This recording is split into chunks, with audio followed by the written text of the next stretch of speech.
राजस्थान की ये धरा सुरवीरों की धरती रही है, जिस पर अनेक सुरवीर पैदा हुए हैं और इन्होंने विदेशी सत्ताओं से हमेशा लोहा लिया और विदेशियों की जड़ें भी हिला डाली थी।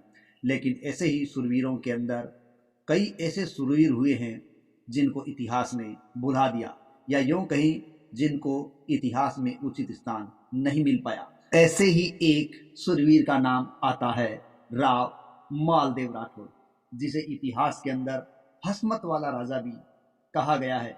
ऐसा माना जाता है कि इस राजा ने पहली बार जब युद्ध लड़ा था तब इसकी उम्र मात्र 6 साल की थी और उसने अपने पिता के साथ युद्ध के अंदर भाग लिया था।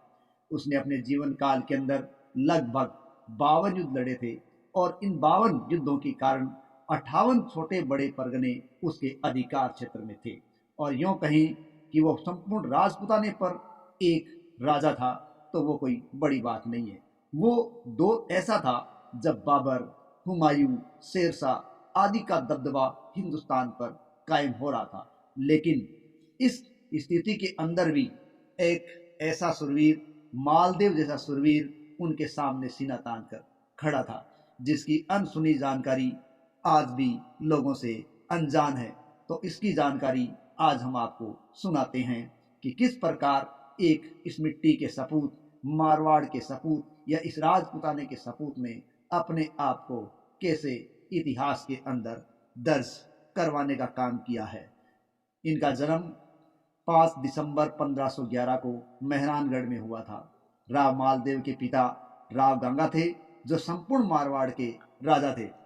इनकी माता रानी पद्म कुंवरी थी, जो कि सिरोही की एक राजकुमारी थी। ये शुरुआत से ही बड़े निडर थे। इनका स्वभाव भी बड़ा उग्र था और गुस्सेल प्रवृत्ति के ये व्यक्ति थे और इसीलिए पिता के साथ मात्र 6 साल की उम्र में ही ये युद्ध में चले गए थे। इन्होंने 15 वर्ष की आयु तक होते होते सोजत, ईडर, गुजरात, बयाना आदि का अभियान कर लिया था और इन अभियानों में अधिकांश में उन्होंने जीत भी प्राप्त की थी। 16 मार्च 1527 को इतिहास एक प्रसिद्ध युद्ध हुआ था और वो युद्ध था खानवा का युद्ध, जो कि मुगल शासक बाबर और मेवाड़ के महाराणा सांगा के मध्य हुआ था। और उस बाबर से मुकाबला करने के लिए, विदेशी सत्ता से मुकाबला करने के लिए मेवाड़ के महाराणा सांगा ने उसके सामने 3 लाख की सेना लाकर खड़ी कर दी थी। और इस सेना के अंदर मारवाड़ के राव गंगा के पुत्र राव मालदेव राठौड़ भी मौजूद थे और वो अपनी 30,000 एक शौर्यवान सेना के साथ उपस्थित थे। और इस समय खानवा युद्ध के समय मालदेव की उम्र लगभग 16 साल की थी और इस सेना ने बाबर का भरपूर मुकाबला किया। राजपूतों ने अपने शौर्य और वीरता का प्रदर्शन बढ़ चढ़कर किया और उन्होंने मुगलों को आगे बढ़ने से रोकने का हर संभव प्रयास किया और अपनी वीरता को उनके सामने जाहिर कर दिया। लेकिन बाबर, जो कि एक विदेशी व्यक्ति था, उसकी तोपों ने राजपूतों के कदम रोक दिए और सांगा की हार हो गई। सांगा की हार क्या हुई? राजपुताने की जो संपूर्ण शक्ति है वो भी धीरे धीरे कमजोर पड़ गई और ऐसी स्थिति का फायदा उठाने के लिए मुगलों ने संपूर्ण राजपुताने पर अधिकार करने का प्रयास किया और सांगा के पश्चात उन्होंने चंदेरी के मेदिनी राय पर भी हासायन विजय प्राप्त कर ली थी। ऐसी हालात में ही, ऐसे राजपुताने के इस कमजोर स्थिति में ही मारवाड़ के राव मालदेव राठौड़ का उदय हुआ, जिसने मुगलों के सामने घुटने नहीं टेके। 9 मई 1532 को ये प्रतापी व्यक्ति शासक बना और मेहरानगढ़ जोधपुर की गद्दी पर बैठा। गद्दी संभालते ही उसने अपने आसपास के क्षेत्रों पर कब्जा करना शुरू कर दिया।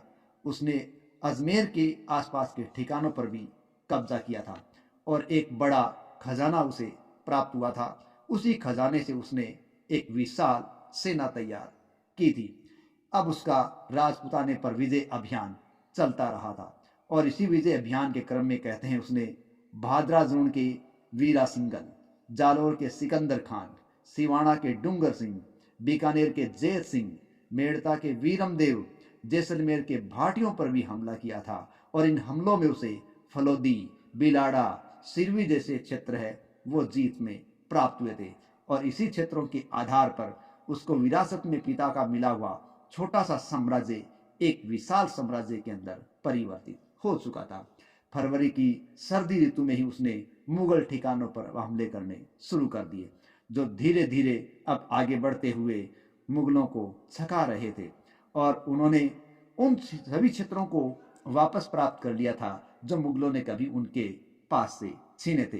3 महीने के इस लगातार संघर्षों ने, कहते हैं, राव मालदेव ने 13 मुगल अधिकारियों को मार डाला और उनके क्षेत्रों पर कब्जा कर लिया था। बात 1529 की है। तब बाबर का एक सिपह सालार, या यूं कहें बाबर के कहने पर ही संभवतः नागौर के शासक दौलत खां ने जोधपुर पर आक्रमण कर दिया था। और इस संघर्ष में राव मालदेव और दौलत खां का आमना सामना हुआ था। लेकिन राजपूती आन बान शान और वीरता ने दौलत खां के पांव खड़े कर दिए और उसको मुश्किलों में डाल दिया। और ऐसी स्थिति में सुल्तान दौलत खां को युद्ध क्षेत्र से ही भागना पड़ा, लेकिन उसका सेनापति नहीं भाग पाया और राव मालदेव ने उसके सेनापति को मार डाला और उसके सेनापति की गर्दन मेहरानगढ़ के किले पर टांग दी और उस संपूर्ण क्षेत्र के अंदर अपना दबदबा स्थापित कर दिया था। तो ऐसा था राव मालदेव, एक सुरवीर योद्धा। राव मालदेव के अभियान 1534 के बताए जाते हैं। इस क्षेत्र के अंदर या इस सन के अंदर मेड़ता, डीडवाना, नागौर, अजमेर आदि के क्षेत्र उसे पदाक्रांत हो चुके थे। और ऐसी स्थिति के अंदर मारवाड़ के राव मालदेव ने, कहते हैं, अपनी सेना को पुष्कर में लाकर खड़ा किया था और इस भूमि को उसने मुगलों के खून से लाल कर रखा था।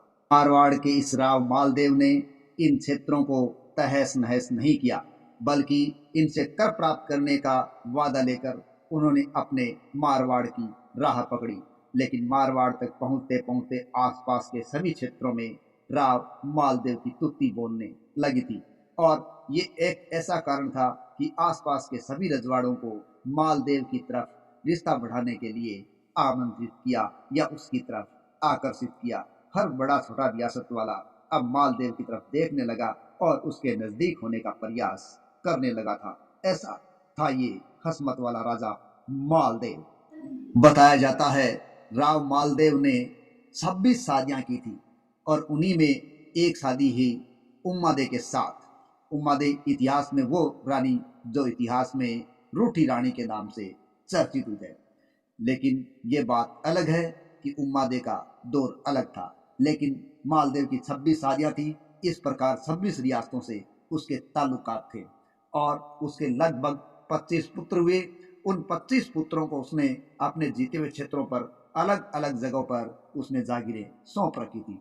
इसी प्रकार ये बताया जाता है राव मालदेव के 23 पुत्रियां थी और उन पुत्रियों की शादी भी जिन रियासतों में की गई थी उन रियासतों की सेनाओं को इसने अपने पास मिलाकर या अपने साथ मिलाकर एक बड़ा विशाल साम्राज्य खड़ा कर रखा था और अपने आप को ताकतवर बना रखा था।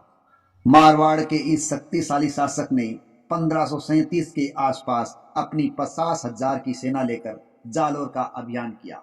जालोर का यह अभियान बहुत ही प्रलयंकारी और भयंकर था। इसमें जालोर के सुल्तान को कैद कर लिया गया और आसपास के अनेक क्षेत्रों को अधिकृत कर लिया गया था। जालोर के इस अभियान से ही राव मालदेव गुजरात की ओर अग्रसर हो गए और गुजरात से आगे बढ़ते हुए उन्होंने सिंध पर अधिकार किया। सिंध से, कहते हैं, वापस लौटते हुए उन्होंने जैसलमेर के भाटियों को भी हरा दिया था। इस प्रकार उन्होंने, कहते हैं, लगभग 40 राजपुताने के इन क्षेत्रों पर या राजस्थान के 40 क्षेत्रों पर अपनी हुकूमत कायम कर दी थी और एक बड़ा विशाल साम्राज्य खड़ा कर दिया था। राव मालदेव का साम्राज्य इतना विशाल हो चुका था कि उत्तर की घाटियों से लेकर चित्तौड़ की वादियों तक उसका साम्राज्य फैला हुआ था। वहीं सिंध से लेकर आगरा तक उसका एक छत्र अधिकार था। इतना विशाल साम्राज्य, कहते हैं, मालदेव के अधीन था। जिस समय मालदेव का ये विजय अभियान चल रहा था उसी समय 1540 के अंदर एक अफगान उभर रहा था और वो अफगान था शेरशाह सूरी।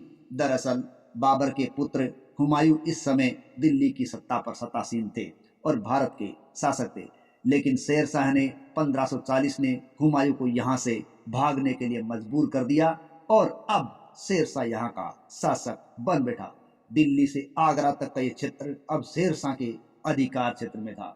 और इसी अभियानों के दौरान ही इधर राव मालदेव ने मुगलों के एक क्षेत्र झज्जर पर एक बड़ा हमला किया था और एक विशाल खजाना उसने प्राप्त किया था। और शेरशाह के क्षेत्र से लगभग 50 किलोमीटर की दूरी पर, या यूं कहें दिल्ली से लगभग 50 किलोमीटर की दूरी पर उसने अपनी एक बड़ी विशाल सेना भी खड़ी कर रखी थी। ये स्थिति शेरशाह के सिंहासन को भी डगमगाने वाली थी और शेरशाह इस स्थिति को भली भांति जानता था, इसलिए वो चुप नहीं बैठा रहा और उसने भी अपनी चाल चल दी थी। 1544 ईस्वी के अंदर राव मालदेव राठौड़ और शेरशाह का आमना सामना हुआ। इस समय जेतारण की भूमि पर गिरी सुमेल का युद्ध हुआ था।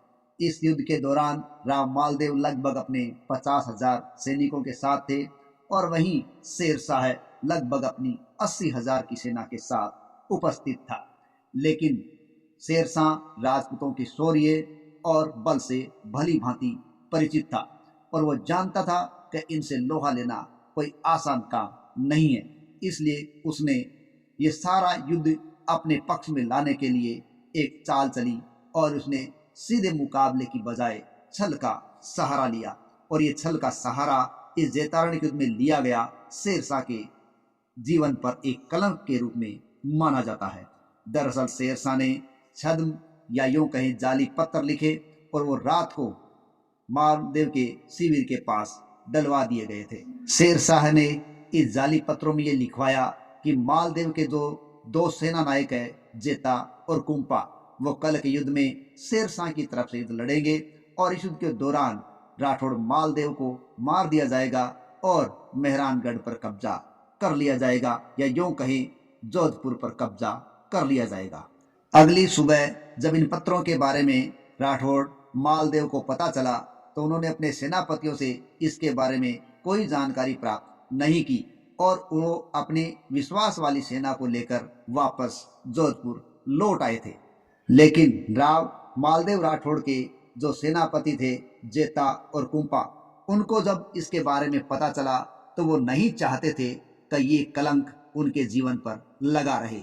इस कलंक को धोने के लिए उन्होंने शेरशाह का मुकाबला करने का पूरा प्रयास किया और ठान लिया कि वे युद्ध भूमि में वापस नहीं जाएंगे और युद्ध क्षेत्र के अंदर ही शेरशाह का मुकाबला करेंगे। इस प्रकार राव मालदेव के साथ लगभग 40,000 की सेना जा चुकी थी और जेता और कुंपा महज 10,000 की सेना के साथ शेरशाह सूरी का मुकाबला करने के लिए वहां रह गए थे ताकि अपने ऊपर लगे इस कलंक को वो धो सके। तो ऐसे वीर थे जेता और कुंपा। लेकिन जेता और कुंपा का साहस देखते ही बनता था।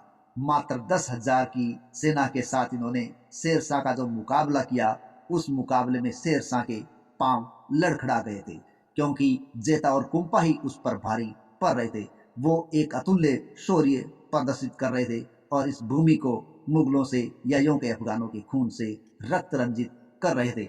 ऐसी स्थिति के अंदर युद्ध के पासे को बदलने के लिए शेरशाह सूरी ने अपनी बंदूकों और तोपों के मुंह खुलवा दिए और राजपूती शौर्य को रोकने का प्रयास किया। 10,000 की सेना में या 10,000 की संख्या में ये राजपूत कितने लंबे समय तक इन तोपों का मुकाबला कर सकते थे, ये हम अंदाजा लगा सकते हैं।